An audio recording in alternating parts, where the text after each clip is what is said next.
Hello दोस्तों, स्वागत है आपका निकमैक टेक जेई पर। आज से हम लोग इंजीनियरिंग मैकेनिक सब्जेक्ट स्टार्ट करने वाले हैं। तो दोस्तों देखिए, मैंने मैकेनिक सब्जेक्ट ही क्यों उठाया, क्योंकि मैकेनिक्स आपके लिए बहुत ज़्यादा ज़रूरी है। अगर आप अपनी इंजीनियरिंग मैकेनिकल ब्रांच से कर रहे हो तो आपको मैकेनिक्स आना बहुत ज़्यादा ज़रूरी है।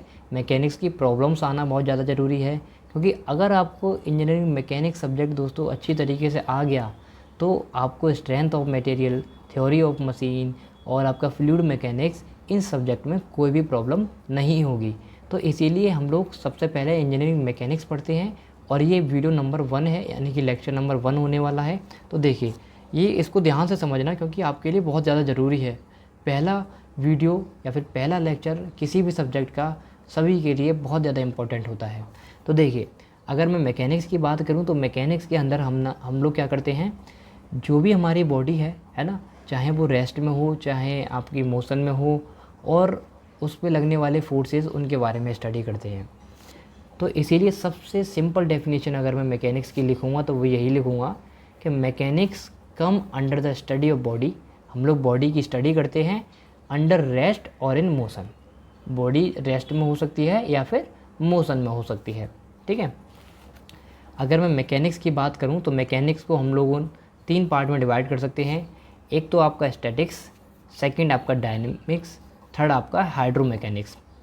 तो देखो, अगर मैं स्टैटिक्स की बात करूं तो ये क्या है, mechanics of solid at rest. Static में हम लोग क्या कर रहे हैं कि भाई हम रेस्ट के बारे में बात कर रहे हैं। किसके बारे में बात करें दोस्तों, रेस्ट के बारे में बात कर रहे हैं। अगर मैं डायनेमिक्स की बात करूं तो डायनेमिक को हम लोग 2 पार्ट में डिवाइड कर सकते हैं। पहला हो गया आपका काइनेमेटिक्स, सेकंड हो गया आपका काइनेटिक्स। अगर मैं काइनेमेटिक्स की बात करूं तो यहाँ पर प्योर मोशन होता है दोस्तों। कैसा होता है, प्योर मोशन से रिलेटेड ही हम लोग बात करते हैं। जबकि काइनेटिक्स की बात करूं, यहाँ पर मोशन तो है ही, लेकिन उसके कॉजेज़ के बारे में भी बात करेंगे हम लोग, ठीक है। अगर मैं हाइड्रोमैकेनिक्स की बात करूं तो mechanics of fluid at rest और इन मोशन। यहाँ पर फ्लूइड की मैकेनिक्स हम लोग देखते हैं। वो फ्लूइड रेस्ट में भी हो सकता है और मोशन में भी हो सकता है। तो दोस्तों देखिए, आप लोग ध्यान से देख पा रहे हो यहाँ पर, ये जो मैकेनिक्स है इसके अंदर जो कितना इंपॉर्टेंट सब्जेक्ट है। इसके अंदर आप लोग स्टैटिक्स की बात करते हो तो आप सॉम पढ़ते हो, डायनेमिक्स की बात करते हो तो आप टॉम पढ़ते हो, अगर हाइड्रोमैकेनिक्स की बात करते हो तो आप फ्लूइड मैकेनिक्स पढ़ते हो। तो देखिए आपके लिए मैकेनिक्स कितना ज़्यादा इंपॉर्टेंट है। अगर आपको मैकेनिक्स अच्छी तरीके से आ गया तो इन 3 सब्जेक्ट में आपको कोई भी प्रॉब्लम होनी ही नहीं है, ठीक है।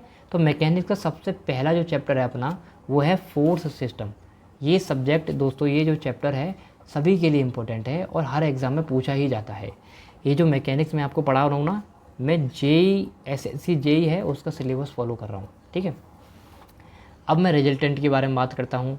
अब ये रिजल्टेंट क्या होता है दोस्तों, देखो कि मान लो हमारे पास ये एक मान लो एक हमारे पास ये एक वेक्टर है ये, ठीक है। रिजल्टेंट पढ़ने से पहले एक ये वेक्टर है हमारे पास, क्या है, पी वेक्टर है। एक हमारे पास ये क्यू वेक्टर है दोस्तों। 2 वेक्टर हो गए। तो रिजल्टेंट हमें कब मिलेगा, जब हम इसको क्लोज करेंगे। मान लो मैंने इससे क्लोज किया, जिसको हमने आर वेक्टर बोल दिया, ठीक है। तो रिजल्टेंट क्या हुआ, आर। अब रिजल्टेंट आप इस तरीके से समझ सकते हो कि भाई ये 2 फोर्सेस थे हमारे पी और क्यू, इसको मिला रहा है ना, इसको बंद कर रहा है, इसको क्लोज कर रहा है। जो फोर्स इसको क्लोज कर रहा है उसको हमने क्या बोल दिया, रिजल्टेंट फोर्स बोल दिया या फिर रिजल्टेंट वेक्टर बोल दिया। इसकी डायरेक्शन ऊपर की तरफ मैंने क्यों ली है, क्योंकि नीचे से ऊपर क्या करेगा, क्लोज करेगा। इसकी डायरेक्शन ऐसी है। अगर मैं इसकी डायरेक्शन ऊपर से नीचे ले लेता तो ये मोशन कर जाता, तो ऐसा नहीं करना, हमको तो क्लोज करना है। तो इसीलिए मैंने इसकी डायरेक्शन इधर ली है, ठीक है। रिजल्टेंट क्या होगा आपको समझ आ गया होगा।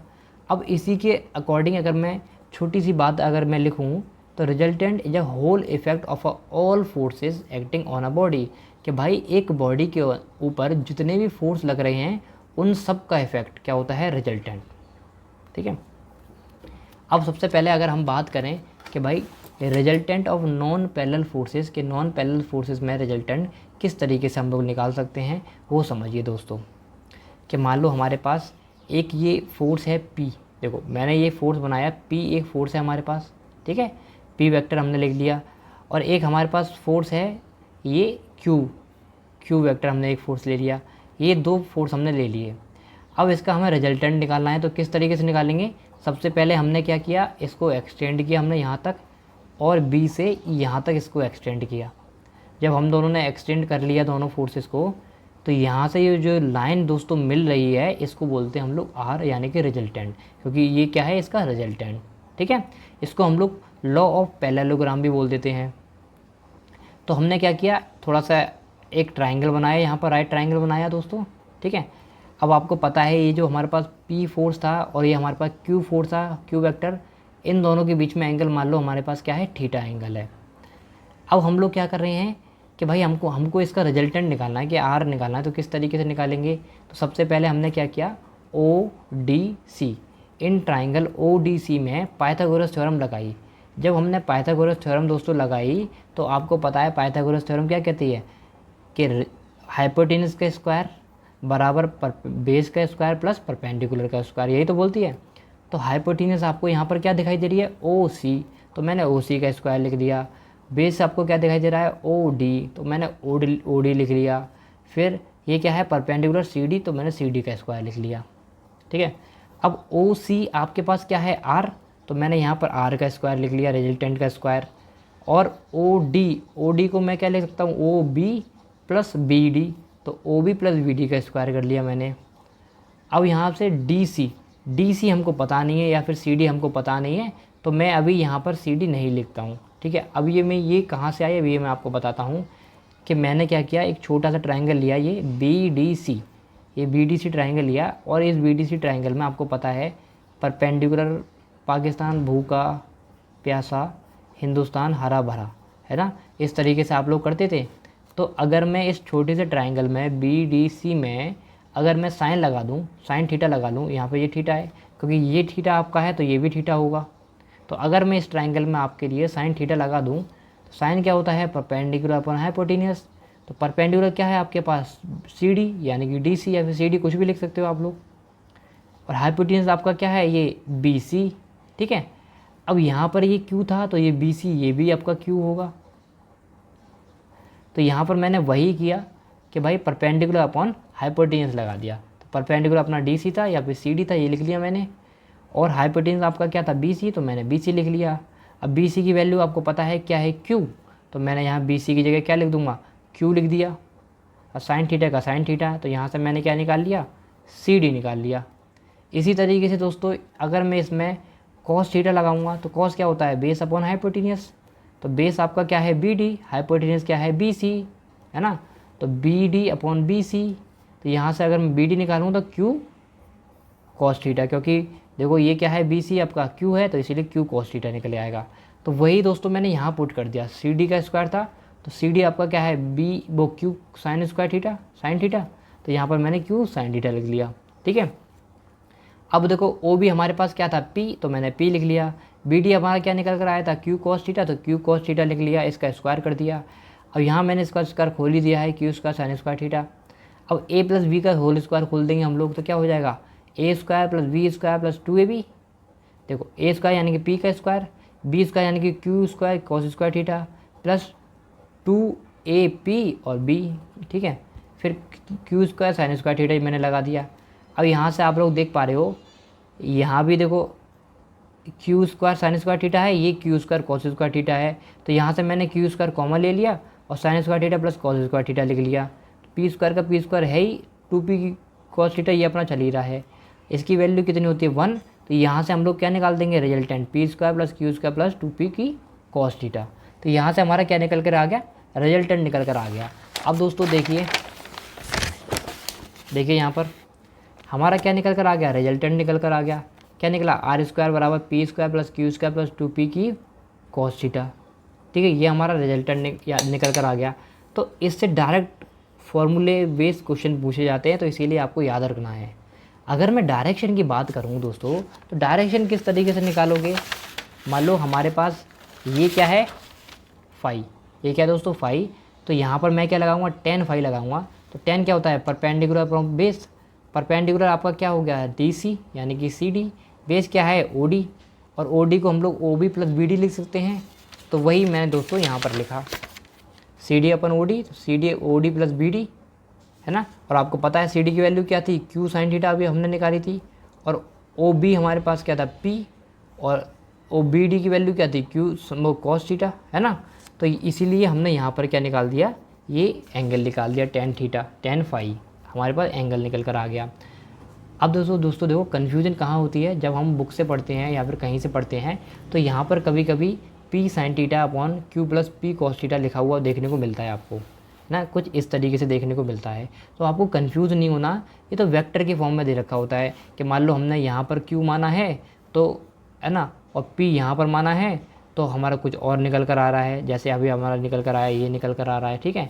अगर मैं चेंज कर दूंगा, यहाँ पर पी मान लूँगा, यहाँ पर क्यू मान लूँगा, तो हमारा ये निकल कर आएगा। तो आपको इतना रखना है कि यहाँ पर जो हम ऊपर ले रहे हैं वही नीचे लेंगे, है ना। पी ऊपर है तो पी नीचे लेना है, यहाँ इसके साथ क्यू होगा। तो इतनी सी बात आपको याद रखनी है ताकि आपको कोई प्रॉब्लम आगे ना हो, आप कंफ्यूज ना हो। तो इसी में अब अगर मैं थीटा को 90 डिग्री मान लूँगा तो हमारा रिजल्टेंट क्या होगा, देखो अगर मैं यहाँ पर थीटा 90 डिग्री पुट करूँगा तो cos 90 की वैल्यू कितनी होती है, 0। तो ये तो टर्म 0 हो जाएगा, तो P square plus Q square रह जाएगा, तो वही यहाँ पर निकल कर आ गया P square plus Q square. तो इस तरीके से आप लोग रिजल्टेंट और डायरेक्शन फाइंड कर सकते हो पैरेललोग्राम लॉ से। तो आई थिंक आपको पैरेललोग्राम लॉ समझ आ गया होगा। अब हम नेक्स्ट टॉपिक की तरफ बढ़ते हैं। हमारे पास नेक्स्ट जो टॉपिक है वो है प्रिंसिपल ऑफ ट्रांसमिसिबिलिटी, कि भाई प्रिंसिपल ऑफ ट्रांसमिसिबिलिटी होती क्या है। देखो आपने बहुत बार इसकी डेफिनेशन पढ़ी होगी, आपको याद भी नहीं होती होगी, लेकिन आज मैं इस तरीके से आपको बताऊंगा कि आपको याद हो जाएगी डेफिनेशन। मान लो हमारे पास क्या है, दो बॉडी है, एक बॉडी ये है, एक बॉडी ये है। ये दोनों बॉडी किस कंडीशन में दोस्तों, दोनों बॉडी इक्विलिब्रियम की कंडीशन में, आपको पहली बात याद रखनी है। और इसमें जो फोर्स लग रहा है इसका मैग्नीट्यूड कैसा है, सेम मैग्नीट्यूड है। डायरेक्शन कैसी दोस्तों, देखो ये भी इस डायरेक्शन में, ये भी इस डायरेक्शन में, सेम डायरेक्शन में है। लाइन ऑफ एक्शन कैसा है, सेम लाइन ऑफ एक्शन है। तो प्रिंसिपल ऑफ ट्रांसमिसिबिलिटी में आपको याद रखना है इक्विलिब्रियम में दोनों बॉडी इक्विलिब्रियम में होनी चाहिए, और उसमें जो फोर्स लग रहा हो उसकी मैग्नीट्यूड सेम होनी चाहिए, सेम डायरेक्शन में फोर्स लग रहा हो, और सेम लाइन ऑफ एक्शन होना चाहिए। तो यहाँ बोला जा रहा है अगर मैं एक फोर्स यहाँ पर लगाऊंगा इस बॉडी पे, किसी पॉइंट पे मैंने फोर्स लगाया, मान लो मैंने इस पॉइंट पे क्या लगाया, फोर्स लगाया, ये फोर्स यहाँ से रिप्लेस होकर यहाँ से हटकर यहाँ आ गया, लेकिन लाइन ऑफ एक्शन कैसा होना चाहिए, सेम होना चाहिए, डायरेक्शन सेम होना चाहिए, है ना, और सेम लाइन ऑफ एक्शन होना चाहिए। तो यही प्रिंसिपल ऑफ ट्रांसमिसिबिलिटी बोलता है। देखो the condition of equilibrium of a rigid body will not be change, यानी कि condition of equilibrium of a rigid body will not be change, ठीक है। ये दोनों बॉडी कैसी हैं, इक्विलिब्रियम की कंडीशन में है, तो ये फोर्स यहाँ रिप्लेस हो गया, ये होता है प्रिंसिपल ऑफ ट्रांसमिसिबिलिटी। तो विल नॉट चेंज के बाद क्या है, if a force act on a body, अगर एक फोर्स बॉडी पे एक्ट कर रहा है एट अ सर्टेन पॉइंट, कोई भी सर्टेन पॉइंट पे, is replace by a force same magnitude, ये फोर्स यहाँ पर रिप्लेस हो जाएगा same magnitude along same direction same line of action but a different point, अलग पॉइंट पर। तो यही प्रिंसिपल ऑफ ट्रांसमिसिबिलिटी बोलता है। देखो कितना ईजी था, आप लोग परेशान होते थे, देखो कितना ईजी था प्रिंसिपल ऑफ ट्रांसमिसिबिलिटी, ठीक है। अब हम बात करते हैं हमारी नेक्स्ट टॉपिक के ऊपर, जो है हमारे पास वेरिग्नन्स थ्योरम। अब ये वेरिग्नन्स थ्योरम क्या कहती है, देखो इसको ध्यान से समझिए। ये थ्योरम ये कहती है कि मान लो हमारे पास दो फोर्सेस है, एक फोर्स हमारे पास मान लो पी फोर्स दे रखा है, एक फोर्स हमारे पास क्या दे रखा है, क्यू फोर्स दे रखा है। और अगर इन दोनों फोर्सेस का अगर मैं मूवमेंट लूँ किसी एक पॉइंट के अबाउट, अगर मैं पी फोर्स और क्यू फोर्स का मूवमेंट लूँ किसी एक पॉइंट के अबाउट, ठीक है, मैं क्या कह रहा हूँ ध्यान से समझिए दोस्तों, आपको समझ नहीं आती डेफिनेशन वगैरह लिखी होती, लेकिन आज समझ आएगी। अगर मैं मूवमेंट लूँ पी और क्यू फोर्स का एट अ पॉइंट, किसी भी पॉइंट के अबाउट, तो वो किसके बराबर होगा, movement of resultant force about that point, इसी पॉइंट के रिजल्टेंट फोर्स के मूवमेंट के बराबर होगा। ये प्रिंसिपल ऑफ वेरिग्नन थ्योरम है, ठीक है। तो यहाँ पर वही सिंपल में लिख दिया मैंने, movement of P force about O point, कि movement of P force about a point O, movement of Q force about O, movement of Q force about O बराबर क्या होगा, movement of resultant R about O, movement of resultant R about O, ये क्या है, are resultant है, ठीक है। तो यही वेरिग्नन थ्योरम बोलती है। और यहाँ पर वही लिखा गया है दोस्तों, the movement of resultant of any two forces, कि भाई किसी भी दो फोर्सेस का मूवमेंट का रिजल्टेंट इन अ प्लेन, एक प्लेन में, यहाँ पर देखो एक कंडीशन और आपको याद रखनी है, ये जो बात हो रही है ना दोस्तों, ये एक प्लेन के अंदर ही हो रही है, सेम प्लेन की बात हो रही है कि भाई ये जो बात हो रही है सेम प्लेन में, ये नहीं कि एक अलग प्लेन में मूवमेंट ले रहे हो, एक हम दूसरे प्लेन से मूवमेंट ले रहे हो, नहीं, सेम प्लेन में होना चाहिए, ये इंपॉर्टेंट है दोस्तों। तो वही यहाँ पर लिखा है, the movement of resultant of any two force in a plane about any point, कोई भी पॉइंट हो सकता है, इन डेड प्लेन, उसी प्लेन में, is the algebraic sum of movement of individual forces about that point. ठीक है, कितना इजी था, अब आपको समझ आ गया होगा। तो दोस्तों आज की वीडियो में हम लोग इतना ही रखते हैं, आगे का नेक्स्ट वीडियो में कवर करेंगे। तो आपको वीडियो कैसी लगी आप मुझे नीचे कमेंट में बताएं। अगर आपको वीडियो पसंद आई हो, हेल्पफुल लगी हो, तो अपने दोस्तों के साथ शेयर जरूर करें। मिलते हैं नेक्स्ट वीडियो में, तब तक के लिए बाय, थैंक यू।